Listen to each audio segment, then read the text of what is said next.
Ahora solo hago fideos con carne así, porque no lo había hecho antes. Empezaremos esta receta cortando 500 gramos de carne en cubos, así como lo estoy haciendo. Cuéntame cómo preparas los fideos con carne en casa, me encantaría conocer tu receta. Me fascinaría saber de qué país o ciudad nos ves, para mandarte un saludo muy especial en la próxima receta. En una sartén añadiremos un chorro de aceite, dejaremos que caliente un poco y añadiremos una cebolla picada. Ahora sofreiremos por unos minutos. Una vez que se haya sofrito la cebolla, añadiremos la carne que hemos cortado, ahora removemos y dejamos sofreír por unos minutos. Para mí sería un placer saber de qué país o ciudad nos estás viendo, para mandarte un saludo muy especial en la próxima receta. En este punto agregaré una cucharadita de sal, una cucharadita de pimentón, media cucharadita de pimienta negra.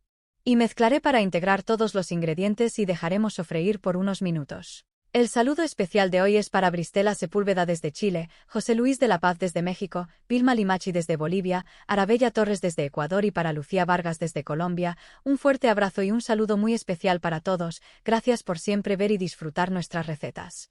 Ahora añadiremos 3 dientes de ajo picado o machacado, 170 gramos de maíz dulce, 200 mililitros de agua y removeré para incorporar todos los ingredientes. Si es la primera vez que ves una de mis recetas, te invito a que me des tu punto de vista de qué te pareció la receta de hoy, calificando de 1 al 10. Ahora, taparemos y dejaremos cocinar por 15 minutos aproximadamente.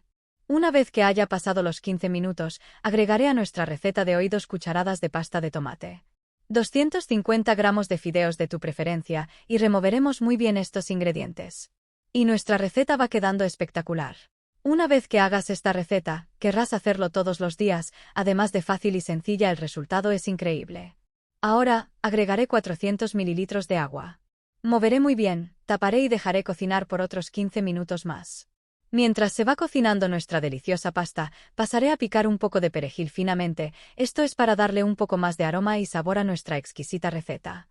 Prepáralo tú también en casa y luego vuelve a contarme cómo te salió el resultado, me encantará saberlo. Una vez que haya pasado los 15 minutos nuestra receta ya está lista, quitaremos la tapa y agregaremos el perejil picado. Como podéis ver, nuestra receta salió muy deliciosa, fue muy fácil de hacer. Te invito a que lo prepares en casa y puedas sorprender a tu familia con esta deliciosa receta de pasta con carne. Amigos, esta receta es increíble, una vez que lo prepares se convertirá en tu plato favorito. Además, no quita mucho tiempo hacerlo. Espero que os haya gustado, cuéntame qué te pareció la deliciosa receta de hoy calificando del 1 al 10. Cuéntame si ya preparaste esta receta en casa, o es la primera vez que lo ves. Te invito a que lo prepares en casa y puedas sorprender a tu familia con esta receta de carne con pasta. Gracias por siempre ver y disfrutar de nuestras recetas, nos vemos en la próxima receta.